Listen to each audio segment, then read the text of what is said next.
The wisdom of Jesus is Inspirational. astounding, Extraordinary. loving.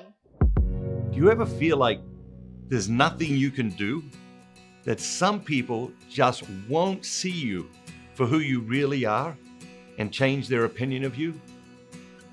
Welcome back to Radical and Relevant, where we are exploring the enduring wisdom of Jesus' teachings and our journey through Advent. In today's gospel, from the 5th chapter of Luke's gospel, we hear about an encounter between Jesus and the Pharisees, and we witness an epic example of friendship. On one of those days, he was teaching. There were Pharisees and teachers of the law sitting by, who had come from every village of Galilee and Judea, and from Jerusalem, and the power of the Lord was with him to heal. And behold, men were bringing on a bed a man who was paralyzed, and they sought to bring him and lay him before Jesus. But finding no way to bring him in because of the crowd, they went up on the roof and let him down with his bed through the tiles into Jesus' midst. And when he saw their faith, he said, "Man, your sins are forgiven you."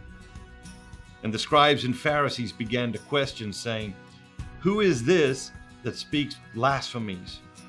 Who can forgive sins but only God?" When Jesus perceived their questionings, he answered them, "Why do you question in your hearts? Which is easier, to say, 'Your sins are forgiven you,' or to say, 'Rise up and walk'? But that you may know that the Son of Man has authority on earth to forgive sins," he said to the man who was paralyzed, "I say to you, rise up, take your bed, and go home."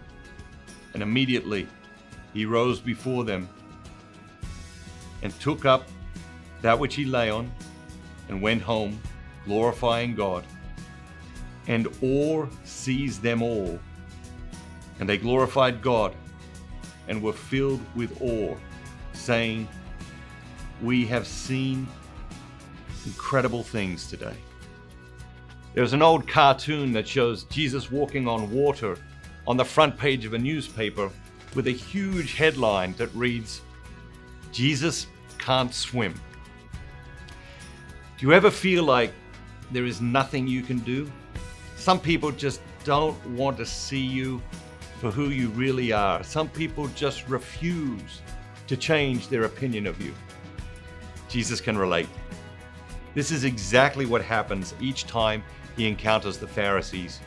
He provides ample proof that he is the long-awaited Messiah that has been prophesied about over and again in the scriptures, but they won't see him for who he really is.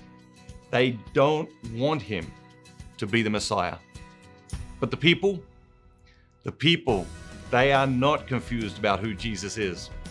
One reason is because rather than trying to understand him, they open their hearts to experience Jesus.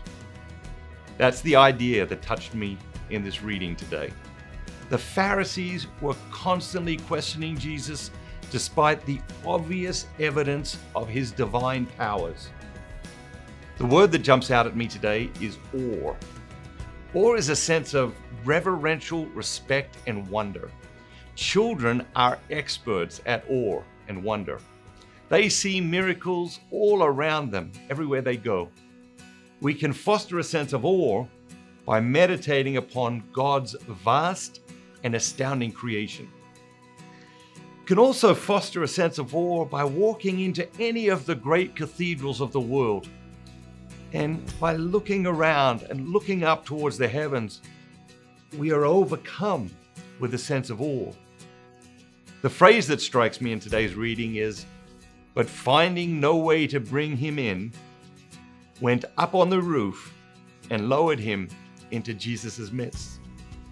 Wow! I want friends like that. I want friends who will go to those lengths to get me close to Jesus. And I want to be that kind of friend. This is one of the greatest displays of friendship in the New Testament. The Gospels of Jesus are not old and ancient and irrelevant. They're new and fresh, radical, and as relevant today as ever before. So go out into the world today and astonish people with your commitment to friendship. And remember, don't just be yourself. Be the very best version of yourself. All that God created you to be. Thank you, ambassadors. You are changing the world. Have a great day. Bye-bye. Simon, come sit.